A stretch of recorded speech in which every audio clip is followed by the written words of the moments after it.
السلام علیکم ویورز، آپ دیکھ رہے ہیں اسلامی چینل۔ اگر نئے آئے اس چینل پہ تو لازمی سبسکرائب کرنا نہ بھولیے گا اور بیل آئکن کو لازمی پریس کریں۔ اپنے الفاظ کے اعتبار سے نہایت مختصر اور اپنے مفاہیم کے اعتبار سے انتہائی معنی خیز قرآن مجید کی سورہ عصر میں نے آپ کے سامنے تلاوت کی ہے۔ حضرت امام شافعی رحمۃ اللہ علیہ ارشاد فرماتے ہیں کہ اگر لوگ صرف اسی ایک صورت پر ہی غور کر لینا تو ان کے لیے زندگی گزارنے میں، رب کو راضی کرنے میں، اعمال حاصل کرنے میں یہ ایک صورت ہی بہت کافی ہو جائے گی۔ شرط یہ ہے کہ تدبر کریں، اس میں غور کریں۔ اور دوسرے مقام پر حضرت امام شافعی رحمۃ اللہ علیہ سورہ مبارکہ کے بارے میں بہت ہی بڑی بات ارشاد فرماتے ہیں۔ امام صاحب رحمۃ اللہ علیہ فرماتے ہیں کہ اگر باقی قرآن مجید نہ بھی نازل ہوتا تو یہ ایک سورت ہی انسانیت کی ہدایت کے لیے بہت کافی تھی۔ لیکن بات پھر وہی ہے، شرط پھر وہی ہے کہ اس شخص کے لیے جو تدبر کرے، جو غور کرے۔ یوں سمجھ لیں کہ پورے قرآن مجید کا خلاصہ سورہ عصر ہے، اور بہت سارے لوگوں کو یاد بھی ہوتی ہے، بہت سارے لوگ اس کا معنی بھی جانتے ہیں، بہت سارے لوگ اس کے ترجمے سے بھی آگاہ ہوتے ہیں۔ اور صحیح حدیث میں موجود ہے کہ صحابہ کرام علیہم رضوان کی ایک بڑی منفرد عادت تھی کہ وہ جب بھی ایک دوسرے سے ملاقات کرتے تھے، سلام لیتے تھے اور جدا ہونے سے پہلے ایک مرتبہ سورہ عصر کی تلاوت کرتے تھے۔ یہ سورہ مقدسہ انسان کو اس کا سارا مقصد، دین کا سارا خلاصہ، اللہ تعالیٰ کی رضا کی طرف جانے کے تمام اسباب کو نہایت مختصر کر کے سکھا دیتی ہے۔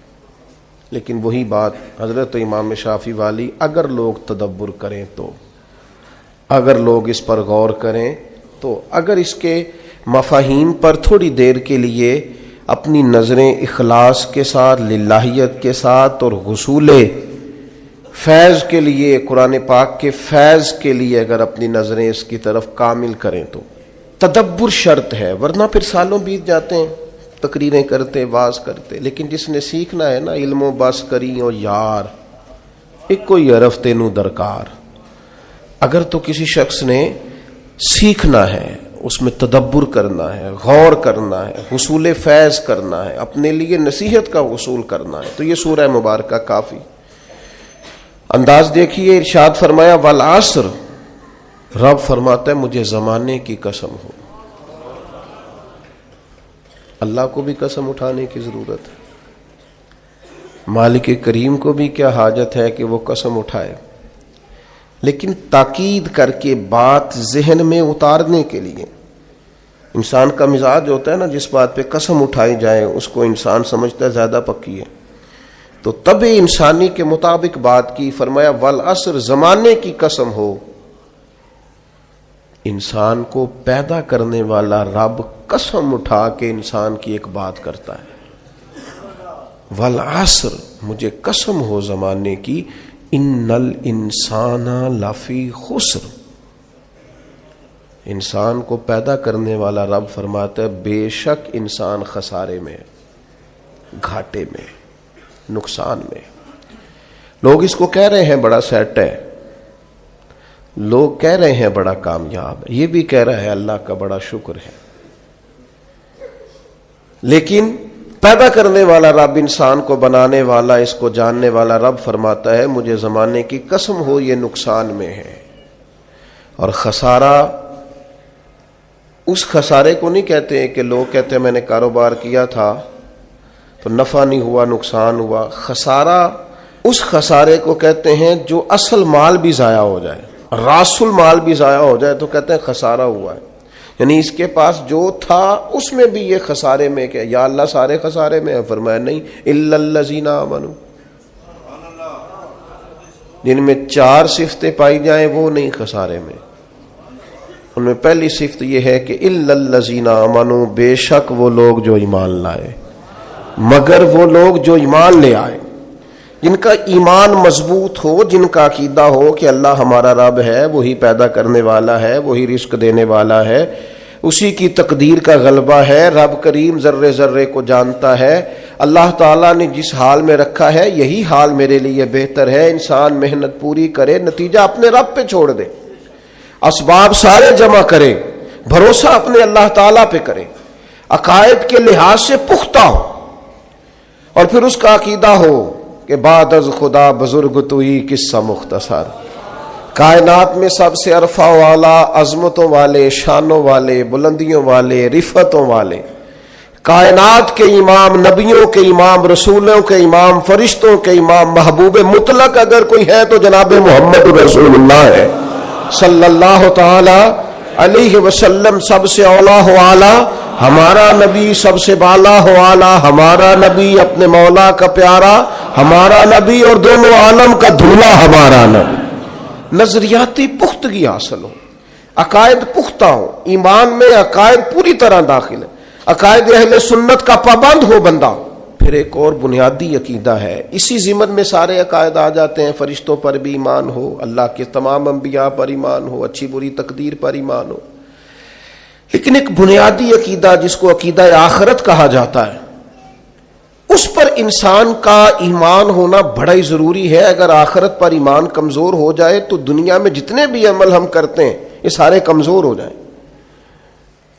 یہ جو لوگ ڈپریشن میں, ٹینشن میں, انزائٹی میں چلے جاتے ہیں اور ایک بات بار بار کرتے ہیں کہ میرے ہی ساتھ ایسا کیوں ہوتا ہے, آخر بڑی ہی کوشش کے بعد میں ہی ناکام کیوں رہ گیا, تو انہیں بتایا جائے گا کہ کامیابی پتہ کیا ہے؟ لا یستوی اصحاب النار و اصحاب الجنہ, اصحاب الجنت هم الفائزون. جنتی اور جہنمی برابر نہیں ہے, کامیاب وہ ہیں جنہیں اللہ تعالیٰ نے اصحاب جنت بنایا ہے. جو جنتی ہے وہ کامیاب ہے, جس کو اپنی آخرت کے تعلق سے اللہ تعالیٰ نے فکر سلیم دی ہے, راہ ہدایت دی ہے, اعمال حسنہ پر استقامت دی, اور وہ سمجھتا ہے کہ میں محنت اپنی آخرت کو ٹھیک کرنے کے لیے کر رہا ہوں, جد و جہد میری اپنی قبر کے لیے, حشر کے لیے, آخرت کے لیے. آخرت پر جس بندے کی توجہ ہے وہ بندہ کامیاب ہے.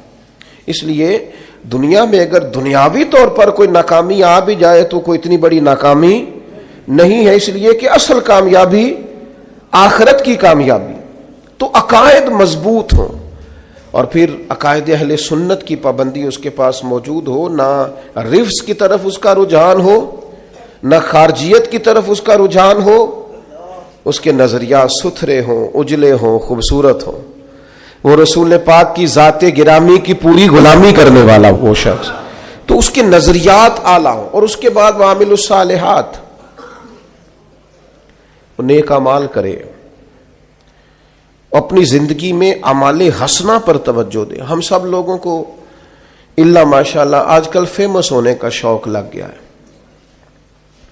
مشہور ہونا چاہتے ہیں, اور ہماری نوجوان نسل کا تو یہ حال ہے الا ماشاءاللہ کہ وہ کوئی بھی طریقہ اختیار کریں گے, انہوں نے فیمس ہونا ہے. بعض اوقات بعض لوگوں کو دیکھ کر ان کا لباس, ان کا حلیہ اتنا خوبصورت اور چہرہ اتنا نرالا, لیکن وہ اپنی شہرت کے لیے جو ویڈیو بنا رہے ہیں وہ اتنی خطرناک کہ وہ جو ایک تو ہے اسلامی وزاداری, ایک ہے کہ انسان کی کرامت, ویسیت انسان بھی فضیلت رکھتا ہے, اس پر بھی وہ چیز پوری نہیں اترتی. لیکن ہمیں شہرت چاہیے, کسی بھی طریقے سے لوگ مشہور ہونا چاہتے ہیں, وہ ملاقاتیں کرتے ہیں, وہ لائیو ہوتے ہیں, وہ ایسے شخص سے ملتے ہیں جس کی شہرت زیادہ ہو, ذرا میری فوٹو آ جائے, ذرا 30 سیکنڈ کی ویڈیو آ جائے.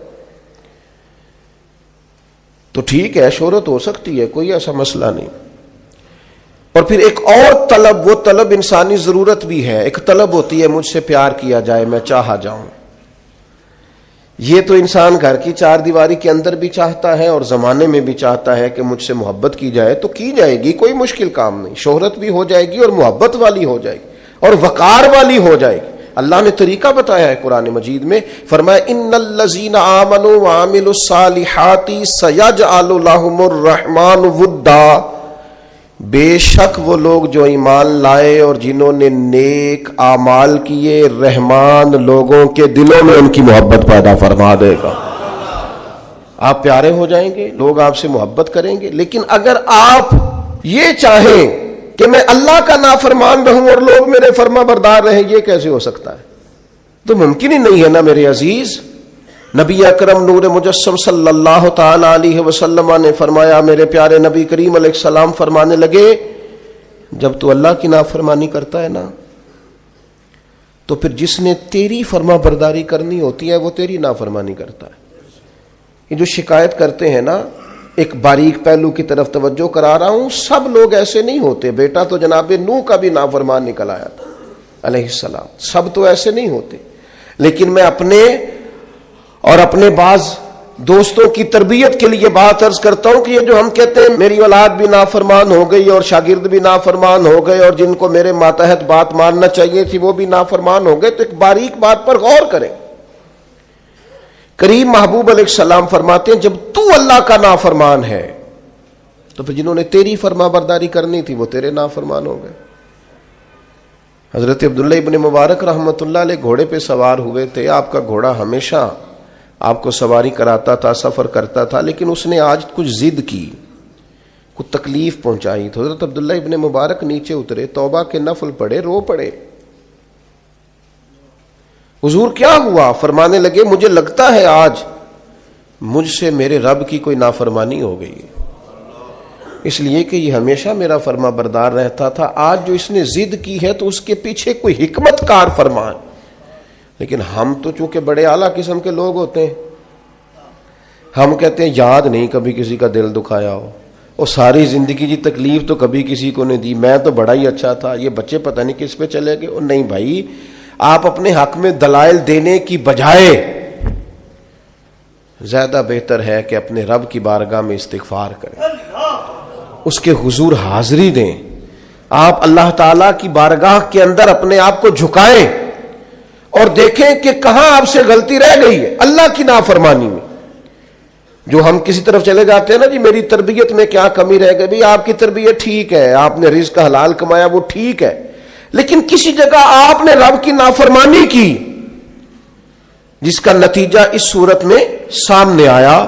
میں کہہ چکا ہوں سب کے لیے نہیں، لیکن میری طرح کے گناہگاروں کو بہرحال اس پر غور کرنے کی ضرورت ہے، وہ اس پر توجہ کریں۔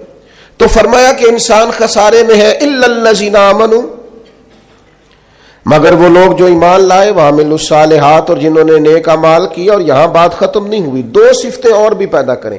یہ دو باتیں ان کی اپنی ذات تک تھیں، آمنوا وعملوا الصالحات، یہ دو باتیں ان کے اپنے لیے تھیں۔ اب وہ سوسائٹی کو کیا دیں؟ دو کام معاشرے کے لیے بھی کریں، وتواصوا بالحق، حق بات کی نصیحت کریں وہ معاشرے میں، خیر کی بات کی نصیحت کریں، وائرل باتیں نہ کریں کہ آج کل یہ موضوع چل رہا ہے تو ذرا میں اس پر بولوں گا تو کچھ ویوز میرے بھی بڑھ جائیں گے، وائرل باتیں نہیں کریں۔ وہ وتواصوا بالحق، وہ حق بات کی نصیحت کریں، کلمہ حق کہیں اور حکمت کے ساتھ کہیں، ادعو الی سبیل ربک بالحکمہ، دانائی کے ساتھ کہیں، لوگوں کو سمجھانے کی نیت سے کہیں، کلمہ حق ان کی زبان پر آئے۔